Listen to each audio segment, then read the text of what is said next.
The Scuttlebutt is proud to welcome Millerstown Pick Apart, a self-service salvage yard where you can get parts you need for your car, truck, or van at very attractive prices because you do the work. Bring your own wrenches, hammers, screwdrivers, sockets, jacks, drills, or whatever you need, except for torches, to wrestle out the parts you need for the vehicles in the yard. Millerstown Pick Apart was created 17 years ago to provide reasonably priced solutions for auto parts needs. Millerstown is the perfect fit for those seeking discount auto parts to repair their own vehicles. Millerstown has a huge inventory of cars, which they purchase from individuals, towing companies, and auctions, and from its sister auto salvage recycling operation. For hours, directions, inventory, parts availability, and pricing, you can go to pickapartyard.com. That's PICAPARTYARD, pickapartyard.com, or call 724-224-4777. That's pickapartyard.com or call 724-224-4777. Some of my favorite movies have gotten terrible reviews on Rotten Tomatoes, so take it for what it is. No offense to the tomatoes, you know. This is really the only source you should trust, these four people. Forget about Rotten Tomatoes.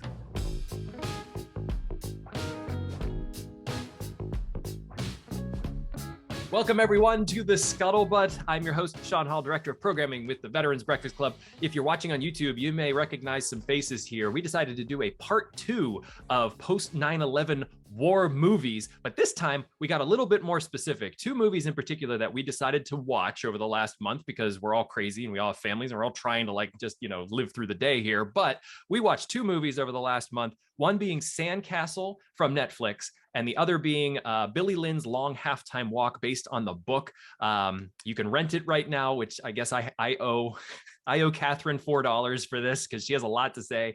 But there's a lot of really interesting perspectives here in the room that I can't wait to get to. Myself as an actor, Ryan as a veteran, Evan as a filmmaker, Catherine as a news anchor. There's a lot of perspectives on these 2 movies that I can't wait to get to. And as always, if you're enjoying the Scuttlebutt, please like, share, subscribe, ring the bell on YouTube, and send us an email at sean@veteransbreakfastclub.org. If you have recommendations for what we would do as a volume 3 of post 9/11 war movies, say, hey, watch these 2. I'd love to hear you guys chat about it.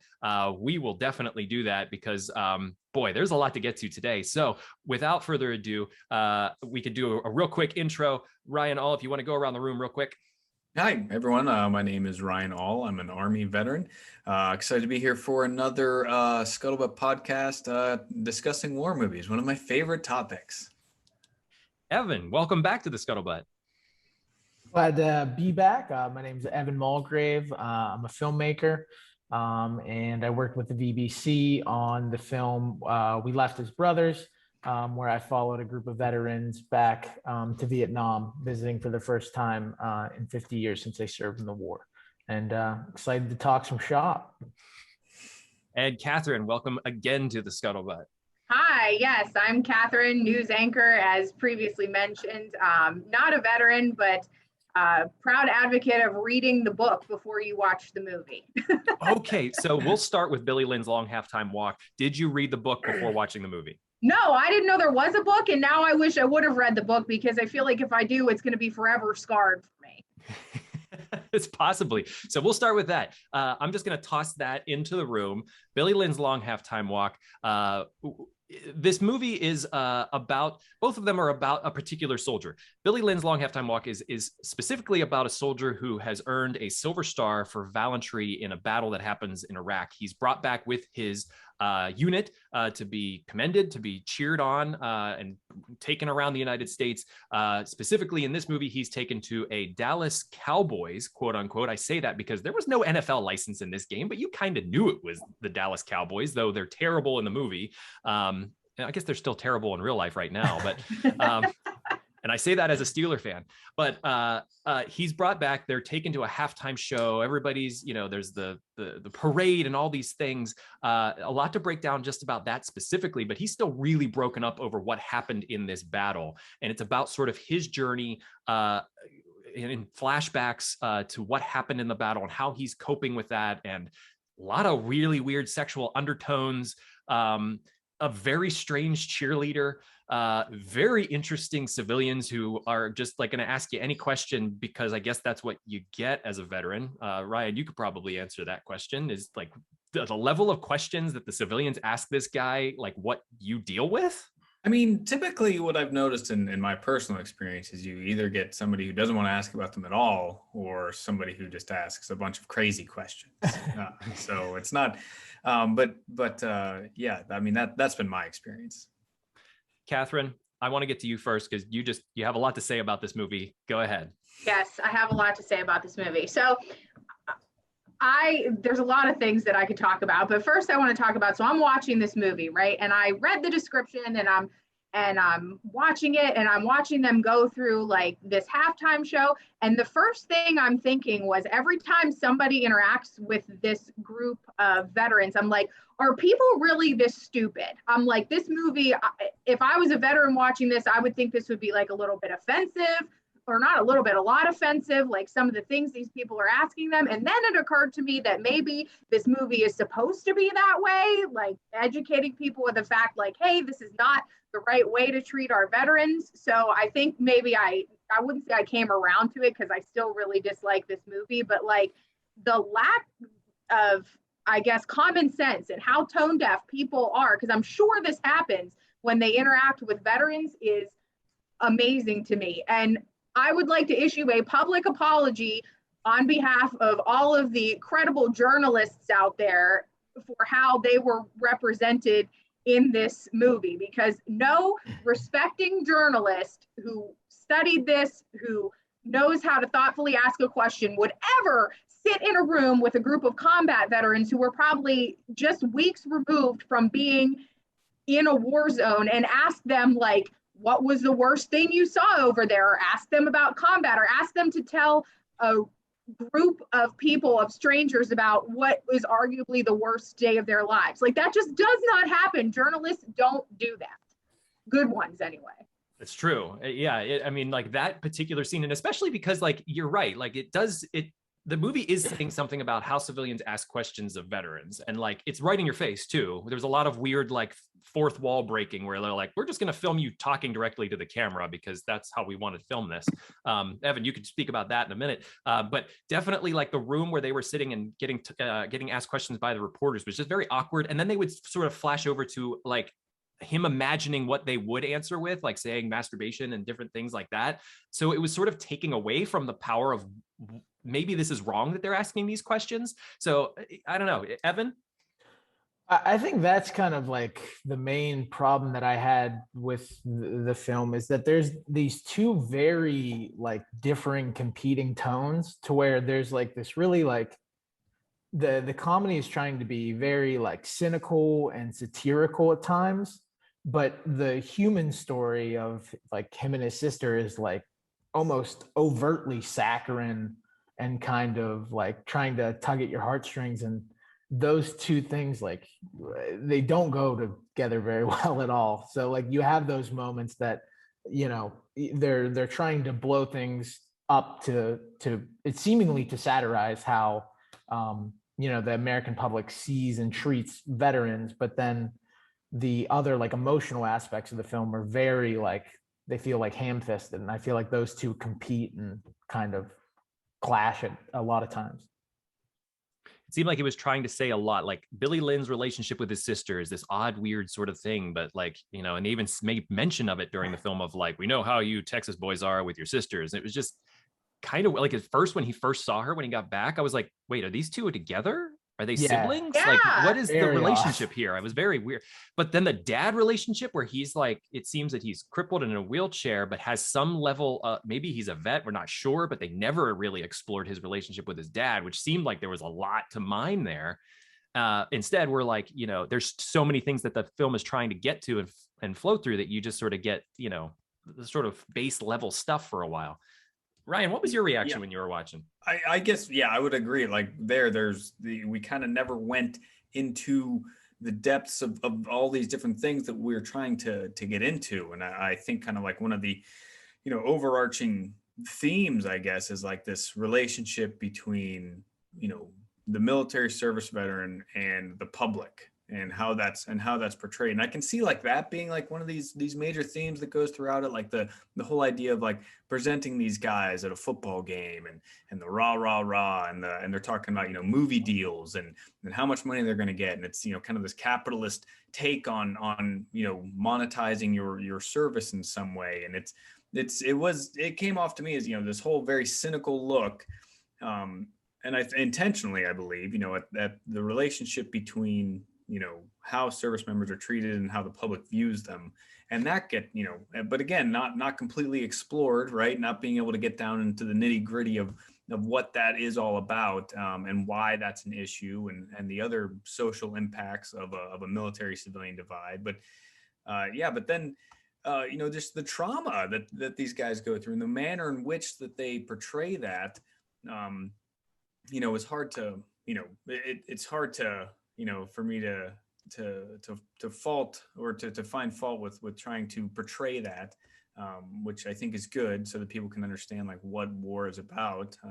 But the manner in which the movie was shot, it was, you know, tried to be very experimental with these frame rates and these different things that I think the director Ang Lee, it's been, you know, very popular with portraying these pseudo, you know, very, very strange looks at things, and very, you know, allegorical or, you know, things like that. So, I mean, it was, for me, I think I agree with you guys, kind of a swing and a miss, but, you know, not terrible, but also just like, this is very strange. Like, it's not literal, but kind of literal, and kind of, you know, it was very, yeah. Did you happen to feel like, okay, so the main trauma it seemed that Billy Lynn was dealing with was the death of his sergeant, which was Vin Diesel, which also the scene with him underneath this tree and Vin Diesel being all like, you know, this is very like Mr. Yoda, Miyagi. Mr. Miyagi type. I'm like, I was watching that and thinking of you, Ryan, and I was like, does this happen? Is it just like always a come to Jesus moment whenever you guys are like sitting around the cooler, like when you're deployed? Very, very, no, very. I mean, maybe in some cases, I do remember, you know, but I think most of the things that a veteran would experience like that, or a service member, are unintentional and not very, you know, and it just kind of happens. Like the things that I remember that had a big impact on me, the leaders had said to me, I don't think the leader was trying to do that. I don't think they were grabbing me by the shoulder and looking at me in the shade in the desert under a very beautiful tree that is obviously placed there for some metaphorical meaning. Yeah. and speaking to me, I think it just kind of happens. But, you know, again, I guess, you know, swing and a miss. Yeah. But the main thing I'm trying to say is like the trauma of losing his sergeant, Vin Diesel, was overshadowed finally in the flashback at the end, it seemed to me, by he had to kill the insurgent, the terrorist. Yeah. So like that was the thing that they decided to focus in on, is that he had to kill the guy hand-to-hand combat. And then it was sort of like, almost felt like it was rushed past that he got back to Vin Diesel, and, you know, spoilers, you know, Vin Diesel dies there. But there's really, I think, more trauma with that than with the killing of the soldier, it seemed. I would agree. Yeah. And I think that that's intentional. I think that, right, like as a service member, you're trained to do your job, and that's part of your job, but you can't get, you know, there's a moral and a physical and a mental injury that occurs when you lose someone that you could have saved. You're going to what if yourself forever about things that you could have done differently that would have saved that person. You know, there will obviously be some trauma with you know, killing someone for sure, but, you know, you were killing that person to save this person, and so now you've killed that person and didn't save that person. So you did this bad thing to do a good thing, and the good thing, you know, you failed at, or you will feel that you failed at. Does that make sense? Yeah, that's a really good point. Catherine, you looked like you had a thought.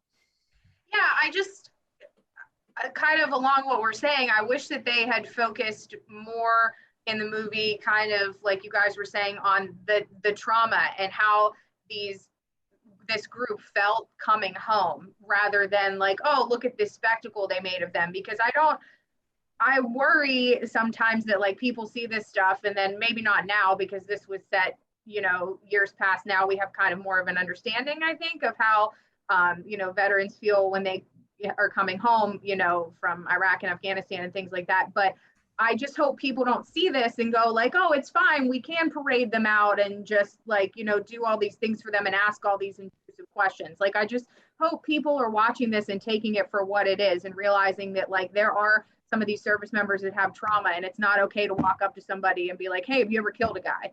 Like, totally. I want to dive a bit into that relationship between Billy Lynn and Garrett Hedlund's character. That seemed like almost the most complete relationship throughout the film. And definitely the service members in their unit between Billy and his unit seemed like there was a lot of cohesion, a lot of understanding about how these guys interact together, how, you know, what they're playing off each other. But certainly that relationship with him and his immediate superior was really interesting to watch throughout the movie. Yeah, it seemed like I agree with you. That was the most complete relationship, because I'm watching him interact with a lot of these people and I had a lot of questions, but with him, you know, I felt like that was a real kind of genuine portrayal, maybe. Like that seemed like a relationship that was of genuine caring and concern for the other person and closeness. So that part of it I did like. Yeah, I would agree with that. I think, like we said, the when you have something like that, but it's surrounded by so much stuff that feels completely unbelievable, you know, like when Tim Blake Nelson's character, the oil man, like comes up to them. He's playing Jerry Jones, the owner of the Dallas Cowboys. This is played by Steve Martin. Yeah, and it's very like, it's just an absurd scene. And then you know, the negotiation with Steve Martin over the script. So I agree that that's the best stuff in the movie, is how these guys kind of all interact with each other, and, you know, how what they share, the American public will never understand, but the story becomes so complicated to where, you know, they're negotiating a movie deal on the same day that they're doing the halftime walk. It just becomes so absurd that it's hard to get invested in that relationship, because you're getting hit all over the place with things that just seem so out of place. And especially, let's name the elephant in the room, is this cheerleader. So oh my god, I love this. Billy Lynn is a virgin, we find out, and he gets paraded in front of the newscasters as we were talking about it for this interview, and he sort of meets eyes with this one Dallas Cowboy cheerleader. I keep saying Dallas Cowboys because, again, this is like the football stadium that they're in, but no, the knockoff Cowboys. That's what I was calling them, the knockoff Cowboys. So obviously they have Dallas Cowboy cheerleaders, and he meets eyes with this chick, and afterwards, after the interview, they sort of bump into each other behind a curtain and have this conversation that kind of comes out of nowhere and then leads to them making out. Like, suddenly she's like, do you go to church, or are you a Christian? Are you a Christian? Yeah. And he sort of gives some answer, and then she like falls into his arms and decides to like whatever they do behind the curtain, because we're not really given like what happens there. And I can understand that she has some level of hero worship, because by the end, when she's like, you know, I want to be with you forever, and he's like, well, I could run away with you, and she's like, no, you got to go back to war. And he's like, oh, and it sort of hits him like, oh, she wants the hero. She wants the guy that's going to leave and go to battle and then come back to her, not the guy that's going to like walk away with her into the sunset. But this relationship, anybody, feel free. It's so weird. It's so weird. Like, first off, when at the end of the movie, when they're having that conversation in like the loading dock, and he's like, well, I could run away with you. And he's like, so excited. He thinks this girl is genuine. And then you could see her face change, like, oh, but you have to go back. I could have reached through the screen and slapped her. Like, I was just so furious at her. But it's like, that was the weirdest, like, romantic moment in a movie I have ever seen in my life. Also, if you want to portray a movie that's based in reality, like, in what world are you like sneaking away from a press conference and like just going behind a curtain to do Lord knows what, like with a bunch of journalists and photographers? Like, somebody's gonna hear that. I'm just gonna throw that out there. There's cameras with microphones, okay? Ryan. So Ryan's be like, well, I did it, so what? so let me tell you, like, these of all the absurd things in this movie, right? A young Army soldier offering to run away with a girl that he just met, is one of the very realistic things that I have seen happen. There it is. Right. And so, right, young soldier, young private falls in love with cheerleader, stripper, or whatever, like, and offers to, run away with her. Not outside the realm of realistic possibility. And I can tell you that from seeing it happen multiple times and seeing just bad things happen, right? When after, you've been away for a long time and usually alcohol or something is involved and you see these bad decisions made by young soldiers. I just was like, well, at least there's one level of like realism to this. I love that Young soldier offers to run away, right? Evan, what was your take on this? Because I feel like the three civilians in the room, like, this never happens. And everybody's like, well, yeah, it does. I have heard of stories like that from people that I know that have served. I just think it's the way that it was presented that felt like, especially that first scene where they go behind the thing and, they're talking about, they start getting existential in the Valero Dome. like you're like, what is going on? It sounded like two aliens talking to each other. You're like, two human beings have never had this type of conversation upon meeting each other for 4 seconds. Right. I do like that part at the end of like, that idea is interesting, of someone being interested in the idea of someone being a hero, being a soldier, but not that interested in like actually the person. If it was done in a way that made any sense, I could see that being an interesting plot point in the movie. But the way that it was done, you're just like, what am I watching? Yeah, absolutely. I think you hit the nail on the head there, Evan. Yeah, for sure. Like that was a very interesting dynamic that, at the end of it, he's like, no, you need to go back to war. And you're like, wow, this is, and it also kind of opens up a can of worms, like, that these, you could, as if I'm trying to assess a theme to it, maybe the theme that these soldiers are just, tools of the country and, whatever, I guess, you can put it into that kind of category, but it was a very strange interaction. Very strange. And what about the shoehorned security guard versus veterans thing that happened? So they get jumped, what's that? Oh, you mean how they get jumped? Like, yeah, so like very strange. So like to give context to this for our listeners, they start the halftime show. There's this whole thing, and at the end of it, they're all still standing on stage, and the security guards come out and they're trying to clean up the halftime show to get the game back on, and they're like, "You got to get off our field." And number one, the cheerleaders show up and they're like, "Don't talk to our veterans like that." And then they all walk off with like them, arm in arm, which was just kind of weird. But then the security guards get this like really strange, like, "We hate you" thing. And at the end of the movie, decide to jump the veterans, and a gun comes sliding across the ground. And you think, oh, that's it. Someone's dead.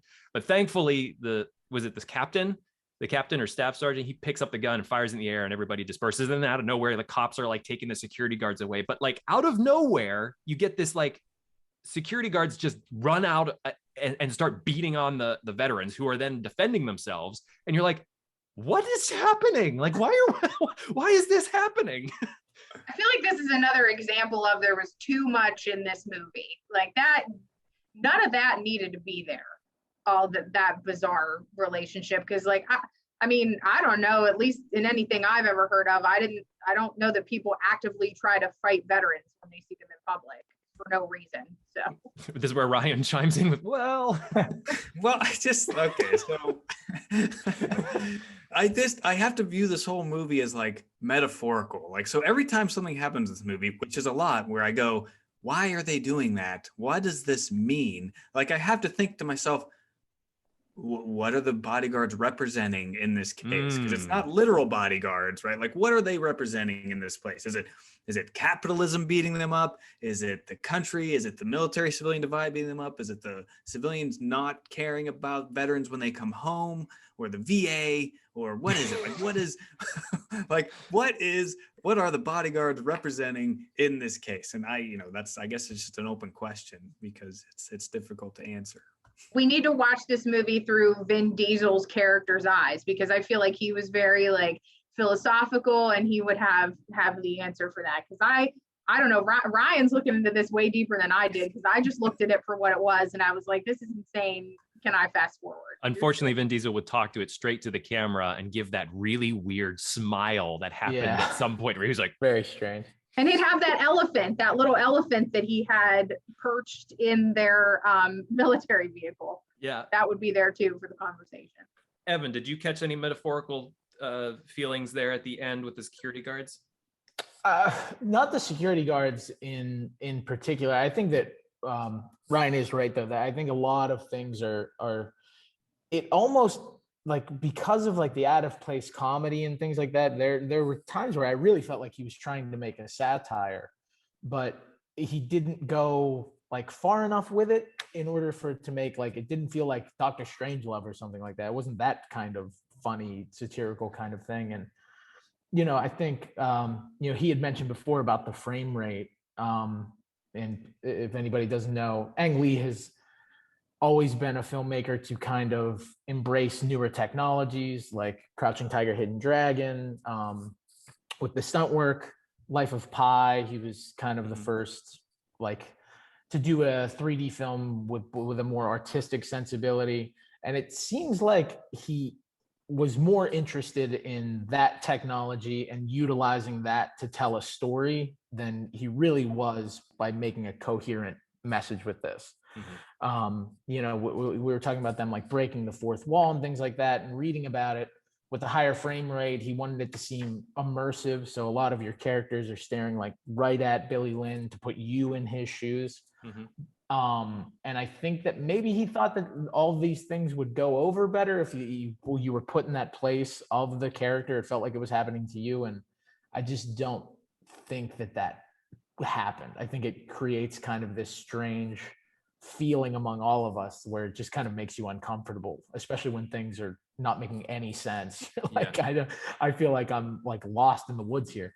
But you make two good points there that might actually be, you know, Ang Lee's actual point, is that it did make me feel uncomfortable, and it did make me feel like I was like, you know, not in Kansas anymore. And maybe that's how Billy Lynn was. It was like, I feel really uncomfortable standing here answering this question, and I also feel out of my element because I feel stronger being deployed than I do sitting in this stadium, you know, being accosted by all of this noise and all of this stuff, which was one of the bigger points of the movie. There's a reason why I wanted to watch Billy Lynn's Long Halftime Walk, because something I came across in a lot of the research that I've done through, you know, veteran and military affairs and, you know, all of that, is the way that we portray our veterans at these big sporting events. Like the way that, you know, we parade everyone in front of us and we all stand up and clap, but it's that sort of hollow gesture of thank you for your service, I'm going to clap for you, but not really taking the time to understand what a veteran has gone through, that I feel like is there in the movie. But if you're not there to watch that or see that, you're not going to get it. But I wanted to get Ryan's take on what that is. As far as what? So like, how do you feel about whenever you go to a sporting event and you feel like, yeah, there's this appreciation, but does it feel that hollow? Yeah, I mean, that's such a tough thing to answer, right? Because like not doing it, you know, can then seem like unappreciative. You know, right. Doing it, I think it always has good intentions, right? Like to recognize our service members and thank them for their service. So okay, great.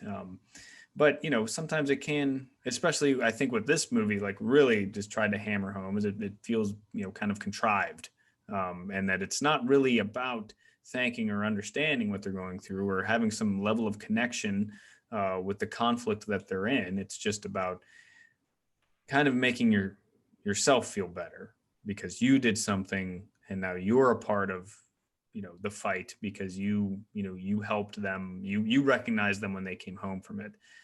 Because, you know, in reality, I mean, society is in most parts sacrificed very little to be a part of these conflicts.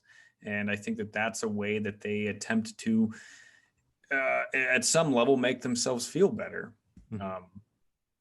I don't know. I mean, I think that, people have thanked me for my service and I've never said, don't thank me. I say, it's my pleasure, right? I did this. I signed up to do it. It's that sort of thing. But like, it is difficult for them to understand. And I think it's a difficult part of a veteran's readjustment and reintegration to society to come home and see a place that, is unrecognizable and has easily gone on without them. Right. So I think that's that's the crux of the issue there.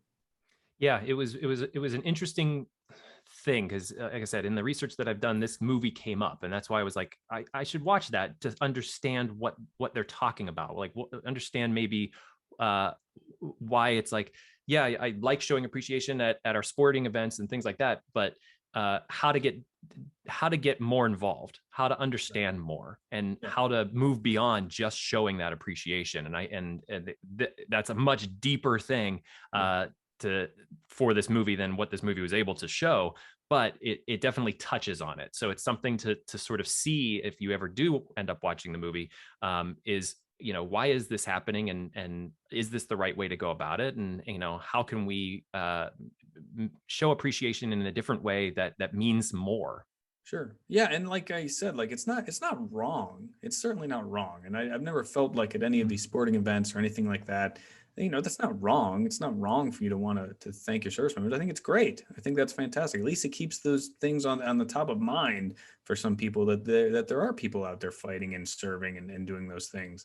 But I think that there are some veterans who do feel kind of like that's like that's not enough, or that doesn't really get to the root of the issue, or what does that mean. And there can always be more, but I don't think it's wrong to want to do that. I also think, like, Ryan, I don't know if you would agree with this or not. Like you said, everything starts with good intentions, and I think there's a big difference between like recognizing a veteran at a football game and parading them out during a Destiny's Child theoretically song that has nothing to do, that's called Soldier, that has nothing to do with actually being in the military. Do you know what I mean? Like if they wanted to have them there and recognize them there, that's fine. But like, and then that weird director is coming over and being like, oh no, you need to put different uniforms on because you have to look battle ready. Like I think there's a difference between like doing it respectfully and doing it the way that it was done in this movie, which was effectively you turn them into like a prop for a show, which is not okay. You're right. Exactly. Great point. Well, if you can watch it, try to fast forward through the 8 minutes of logos at the beginning and just kind of dive into the actual movie.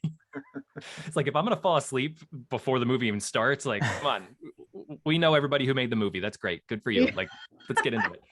Okay. So moving on from Billy Lynn's, though it got 44% on Rotten Tomatoes, and I don't know how, yeah, pretty bad. We're moving on to another movie that didn't get good ratings on Rotten Tomatoes, but I actually really liked, which was Sandcastle on Netflix. Sandcastle also was basically focused on one particular soldier, though at the beginning of the movie, no necessary spoiler here, he tries to break his hand with a Humvee door to get sent home. It kind of kicks off from there, where he's then sent off to a northern town in Iraq, and they are given the mission to rebuild a bombed out water pump station, him and his unit. And obviously throughout the course of this movie, they're dealing with the locals, they're dealing with insurgents, they're dealing with trying to get this place back up and running, getting workers. A lot of the things seemed very real in this movie, very grounded. Would you agree, Ryan? Yeah, for the most part, for sure. I think that both of these movies deal with, kind of like trauma on an individual level. And it's, it's hard for me to rant or hate about either of these, because like, unlike, compared to The Hurt Locker, right, which only briefly touches on kind of trauma at the very end and what he went through. Neither of these are movies that are like promoting promoting war, right? Both of them are much more, at least attempted to, touch much more on the why and what's going on in the trauma of war. So yeah, I think, and I think with everything going on, right, that has been going on in Afghanistan, I think that's a very, relevant point that I think a lot of people have questions on, right? I think with both of these movies, there's a lot of like, why and what's the point, and that sort of, especially Sandcastle. Mm-hmm. Nicholas Hoult, who played the lead in this, I thought he did a really great job. I really enjoyed his performance and his arc over the course of the film, where at the beginning he breaks his hand to get out, and by the end he wants to stay. Evan, your thoughts on Sandcastle? I enjoyed it. I thought, especially compared to the two, it definitely is like the one that's most successful in what it's trying to do. You know, Billy Lynn, I think, is trying a lot of different things and being more experimental, and Sandcastle was a little more, you know, by the numbers, down the middle from like an execution standpoint. But I think that that's better for the material because it does. I think it's successful in what it's trying to do, and I did like that. You know, it gave you a sense of how difficult what our service members are asked to do over there. I mean, you know, it's not just, you know, trying to get local cooperation while also defending from the enemy. And then, you know, that feeling of, you know, if you try to get too invested in the work that you're trying to do and truly help people, there is government bureaucracy that's going to get in the way of that from time to time. So I did like that. I thought that it was well done. Felt like it could have, I don't know, maybe went a little deeper, went a little more further with it, but I think overall executed pretty well. It's hard to rant and rave about a movie that you're like, yeah, exactly. you know, like it was pretty good. Yeah. Like, this movie I would have paid $4 to watch. Like I would have gladly paid $4 to rent this one. I think, well, first off, you guys have forever ruined war-related movies for me in like a good way, because now after our last conversation, I always ask, like, is this actually accurate? So that was going to be my first question to Ryan before I decided if I like really liked it as opposed to just liking it would be, is it accurate? And since you gave it the okay, I feel, you know, free to enjoy this movie. But what I appreciated about it is that I find, and Ryan, you kind of touched on this, like these movies, sometimes they go for so much of like the gore and these like violent deaths and stuff, which obviously some of these people are dying like horrible, violent deaths. I mean, there was that gentleman that got, you know, from the school that got burnt and tied to a stake, and that was horrible. But they didn't focus so much on like the gory death and the absolute atrocities as like the story behind it and like how these you know, these guys are feeling as they go through this. And that's what I appreciated about it. It was more of like their experience than like, oh, look, these are the, you know, this is the death and the gore and the, you know, horrible stuff. Because I like something that kind of, as we talked about with Billy Lynn, like makes you think and shows more of the, you know, human emotion and like what these guys are feeling, as opposed to like, oh, this is just what it's like. I agree that when his battle buddy was killed in the film, I got pretty emotional at that point, and I was kind of surprised by that. It wasn't so much that they focused in on it, but I think the reaction that they filmed it, the way they filmed the reaction, really stuck with me about how they are dealing with the loss of him.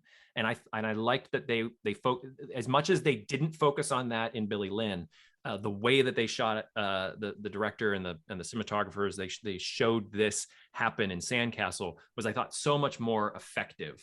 And really drove home the idea of like, you're going to lose somebody, and that's going to be terrible. Yeah, and the way they had them, I mean, they had to go right back to work, and I thought that was an important point to hit on too. And that's kind of like what I was trying to say too, is they focused on more like how people react to this horrible stuff than like what it's trying to happen. And I thought, you know, for maybe people that don't watch a lot of these types of movies, this would be a good one to watch to kind of understand like the feelings and emotions that are happening. It made the war small in a way to me. Like it made it relatable. It wasn't about big set pieces. It wasn't about, you know, trying to be so many different things again, like Billy Lynn. But it brought down to a human level. These guys have a mission. They're trying to accomplish it. This one soldier's having a crisis of faith. And how does that all intermix in this town where they are just beating their heads against a wall, trying to make it all work? Yeah, I don't know. Thoughts on that? I mean, one of the things that just really popped out at me was just like, I mean, how powerful, you know, and what a large impact it must have had on them. Like when you take a step back and look at it, like, you know, his friend died trying to bring water to people in a desert, right? Like you can't get help from the people there to do something to help improve their life. Somebody died because of it, because he was like seen as assisting you, and you're just trying to to bring water to people in a desert, and your friend died trying to do it. Like that to me was like, that's just really that's just really hard to deal with. And I think, yeah, I think my favorite part of the movie was what she touched on is, you have that horrible violent scene, and then the next morning the sun comes up, and you don't even get a moment of reflection or anything like that. It's like, no, we got to go back to work. We have to we start building the pipeline again, and that was really effective for me, of just thinking about that as what that would be like to serve over there, where you have no idea what day to day is going to be like, and no matter what yesterday was like, the mission is today, and we keep moving forward. And I thought that was pretty well done. When the school teachers who we're talking about, who gets killed by terrorists or the insurgents for helping the Americans, what did shift in the movie, though, was became like sort of a revenge film after that. It was like, we found these guys through the school teacher's brother, and now we're going to go get them. So this becomes like the battle set piece where they're spanning out across this town. They're getting hit with rockets and everything. There's a battle that takes place and all this stuff. Did that seem shoehorned into anybody else? That it was like all of a sudden, like, okay, now we're going to go get these guys and we know where they are? I think it maybe, I didn't feel it that way, but I think maybe it felt that way because there was no like concept of how much time was in between these events. Like it all seemed to go very fast, which I don't know if it would typically work that way or not. And I think maybe because it had to fit, you're a movie, you have to fit within like 2 hours or whatever. It just seemed to move fast, where like if this was reality, I don't think events would have moved quite that fast. I think I think you're right that we don't know exactly. I mean, movies, they do tend to have to kind of like compress timelines or whatever. Mm-hmm. But I can't tell you that when you're out there doing a tough job and you're just like, okay, like it's hot, we're in a war zone, we're getting shot at every now and then, and it's annoying and all those things. But when a unit loses somebody, then it's an immediate sense of like, somebody has to pay. Somebody has to pay for this, and it really motivates a unit to go out there and in some cases look for a fight, right? To get out there, but a reaction has to be made. Somebody has to know at some point for both your own internal gratification and some other things that that this is not acceptable, right? That we're not going to take this lying down, that we're not going to lose somebody and then we're just going to continue on as business as usual. Mm-hmm. That can usually take the form and shape it in a lot of different ways, increased presence patrols, more raids, looking, finding out and going and arresting people, and whatever. But that's a very kind of typical reaction from a military unit when something like that happens. What I didn't like was at the very end, I really thought after this battle had taken place and like 2 more of his buddies were wounded, one of them potentially dying. They were loaded on a medevac helicopter and off they went, and we never heard anything about them again. And I was like, well, wait a second. Like a lot of this film has been about like his relationships with his guys, and like suddenly we don't get an answer on what happened to them. And I kind of wish they would have done something, a line, something in there that just said, yeah, they're okay, or yeah, this happened. Just give me as an audience member some closure on that. And maybe that was the point, was to not give closure.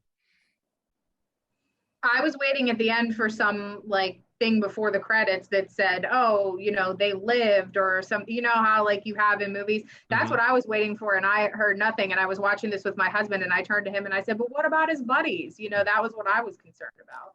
Evan, I have a bone to pick with filmmakers. I hate it whenever we don't get an answer. I need my cathartic moment of like, okay, I get it. Or, oh, okay, there's some answers here.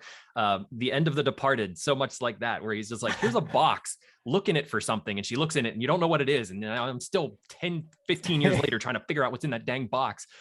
Just give me the answer. Like, yeah, we want you guys to use your imagination a little bit. We've been sitting in an editing bay for how long? Come on, you can fill in some of the blocks yourself. No, but for this type of film particularly, that does kind of feel like an omission, though. You know, there's certain types of films you expect that kind of stuff where you're kind of left to your own devices. Like, you know, if I go to watch a David Lynch movie, I know I'm gonna have to make some assumptions about what's going on. But yeah, this felt more like your standard type of storytelling, and to leave something out in a film like that does feel strange. Mm-hmm. Inaccuracies. I wrote down inaccuracies, Ryan. Is there anything in there, because the film felt so grounded? I started to like think about your perception of this movie and be like, okay, that's completely wrong, or that wouldn't happen, or things like that. No, I didn't. I mean, I couldn't bring myself to pick a bone with this just because of Yeah. the content and everything. I was just like, you know, what the story that it was trying to tell was something completely different. So I'm sorry, I don't have any lists of inaccuracies. So I was able to suspend my disbelief long enough to enjoy the film. That's good. And you know, what's interesting is that this film also does not have a really great Rotten Tomatoes score, but I would wonder if more veterans had seen it and reviewed it, if it would be higher, because it seems to me like it does have that level of accuracy to it, and that level of like groundedness that you would be like, yeah, all of this seems like it could happen, and these guys are reacting to the moments that are taking place in a realistic way. Yeah. And I think that kind of speaks to maybe post 9/11 movies, kind of in general, is, you know, you haven't seen one emerge as like an all-time classic the way like a Vietnam film has, or Platoon, and I think part of it is because the situation does not lend itself to catharsis. You know, it lends itself to frustration and kind of, you know, arriving at this place of like Ryan said, what are we doing here? What, you know, why are we subjecting our soldiers to this type of situation? And I think that the film did do a good job of that, of painting that in my, you know, what I know as accurate. But I'll take Ryan's word for it. But yeah, it did feel that way of you know, it's just unbelievable to know so many guys have had to have similar experiences. Ryan, at the end, whenever Nicholas Holt's character is sort of, he's told to go home. I don't know if he's booted from the army, or, but like, you know, he definitely speaks up in the room, and he's like, I don't want to leave, and he speaks out of turn. What was that? That was something that I didn't quite understand militarily. Like, how could he be like told to leave, and even though he wants to stay, and they're like, nope, get out, you're gone, your war's over. I didn't quite understand that 100% either, but I mean, typically what happens is, I think he was an army reservist, right? Like in the movie, wasn't he a reserve soldier, and that's why he tried to get out of it in the beginning? So, you know, typically what would happen with that is like you're given orders for a certain period of time, and somebody in authority has to like extend those orders for you to stay. And you know, in the big world of the army and the military with all the moving pieces, right? Like everyone has to move when they're ready to move, or when the army wants them to move. So it's kind of like not your choice. It's, you know, I think that's kind of what that was putting in there. And I think I kind of read it as mostly as a character development to demonstrate how he had changed, and an opportunity and a vehicle in the movie to show that. Yeah, that he was like, no, I need to help these people. There's a way to do this, even though, you know, spoiler, you know, what happens at the water station doesn't necessarily work out. Right. So he obviously wants to complete the mission that he was sent there to do.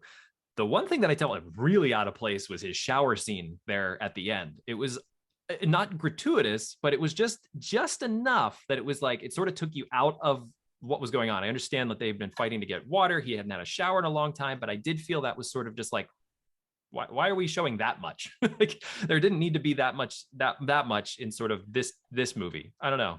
I think it's a concept of like, you know, it's such a simple thing, like for most people, just to turn on the, you know, the shower, the sink or whatever, and there's water, and they came from this place where, you know, their friends literally gave their lives for it. And I think that was what they were trying to capture. Like, it's such a simple thing, but now, you know, every time he turns on a faucet, he's going to think about it. But the way that they did it was not tasteful. It was this idea of like, yeah, I totally get what they were going for in the sense of like every time he turns it on, he's going to think about this. But the way they shot it was like, I'm only thinking about this now. I'm not thinking about what he's going through. I think we can put that scene and the scene with the cheerleader from Billy Lynn in the not tasteful, could have been done better category together. Not that I'm I guess a prude, you'd say, but it was just like, I want to think or feel what he's feeling right now. And this idea of like, this is what we're fighting, this water, this is something so easy and we couldn't accomplish this. But I think the way they shot it, it just took you out of what that feeling was. Honestly, I think they could have left it with that scene where they were walking past the swimming pool with all the guys swimming. Like I kind of started to see it there. There was such a stark contrast with them coming and, you know, they're dirty and you can tell they just came, you know, from being stationed somewhere and they have all their stuff. And then there's all these other people just like sitting and relaxing and being in the water. Like I started to get that type of feeling there. Like, oh, look, there's a pool full of water. What they would have given to have that where they were. I think they could have just cut it there and maybe made like the same type of point. Mm-hmm. Yeah, and maybe the point was to expand upon like that these kind of triggers for you know, war veterans can be in more than one place. I don't know, but yeah, it was a little odd. Yeah, little odd. I'll just say that. That's true.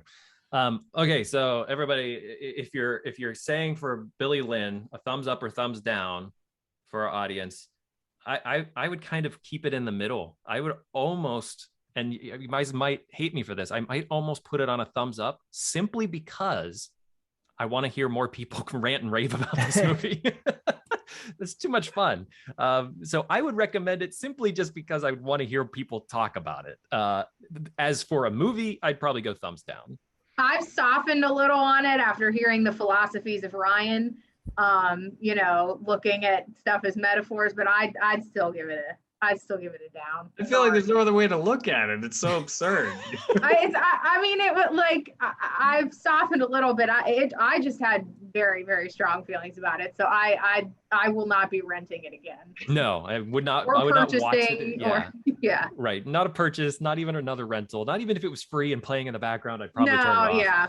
You know, but if anybody was like, hey, have you seen Billy Lynn? I'd be happy to talk with them about it. Evan? Yeah, I mean, I respect Ang Lee's work. I think he's done some great stuff, and I like. Ang Lee's not listening, so you don't have to like. And I do appreciate that he is trying to push the medium forward in different ways. But I did think about, because the one on Amazon I think is presented in 24 frames a second. It's not in the 120 frames that he shot it. Mm-hmm. And I thought to myself, I wonder if this would be any better watching it in the 120 frames a second. But then I thought, I wouldn't watch this movie again in any frame rate. So I'm going to have to give it a thumbs down. Sorry, Ang. All right. Going around, Catherine for Sandcastle. Thumbs up, thumbs down. Oh, thumbs up. I'd watch it again. I liked it a lot. Evan? Yeah, I give it a thumbs up. I think it's solid. I think, you know, it doesn't bite off more than it can chew, and what it bites off, it does well. I agree with that. I'd go thumbs up. Ryan? Thumbs up. I would say thumbs up for Sandcastle. Well, the 49% that it had on Rotten Tomatoes here. Let me double check that just to make sure. There's also Rotten Tomatoes is just 47% of a splat or whatever. I don't even know how you would. I mean, someone said unwittingly, perhaps Sandcastle reveals itself as a microcosm of America's foreign policy in the Middle East, but you gave it a bad review. Like, that's, I think, a good review. That's like, yeah, that's exactly what they wanted you to see. Yeah, it's kind of an impressive achievement for a film to do, but you know. Right. Some of my favorite movies have gotten terrible reviews on Rotten Tomatoes, so take it for what it is. No offense to the tomatoes, you know. This is really the only source you should trust. These four people. Forget about Rotten Tomatoes. That's right. Maybe you three. I just ran and raved for no reason, but. That's why we show up. That's forget about Cisco and Ebert. Come to the Scuttlebutt for your movie reviews. We'll have to pick two more and do another one. But I do want to like give a bonus movie here. If you go on Vimeo for our audience, or you three, if you'd like to see an interesting one, Pesh River Boys. I came across this when looking up things. It's a good documentary about the Pesh River in Afghanistan. A very good documentary, I thought. You do, it's like about an $8 rental from vimeo.com, but Pesh River Boys I thought was a good one. And there are several others. If you do canopy.com, if you have a library card, you can access Canopy for free, get 10 movies free per month to watch. And there's a lot of different post 9/11 documentaries that are on Canopy that I've been sort of making my way through. But wonderful conversation today, guys. I really appreciate all the insights, Brian, especially. There's a lot of different things that, I think these movies bring up. And part of the reason we talk about the movies is because I think more topics come up that we can then talk about in future Scuttlebutts. So it's not necessarily just about reviewing a movie. So I really appreciate your thoughts on all of this. Happy to be here, man. And look forward to more Scuttlebutt this season. We will be doing more things about the Afghan pullout. I know we're going to be talking with some people about that, and more stories from veterans and different things. So again, if you have ideas or thoughts, please email me at Sean, SHAUN, at veteransbreakfastclub.org. Thank you all for being here, and we'll chat with you all again soon. I want to thank Millerstown Pick Apart for their generous support and sponsorship of this program. For Millerstown's hours, direction, inventory, and pricing, go to pickapartyard.com. That's PICAPARTYARD.com. Thank you so much, Millerstown, and we'll see you on the next Scuttlebutt.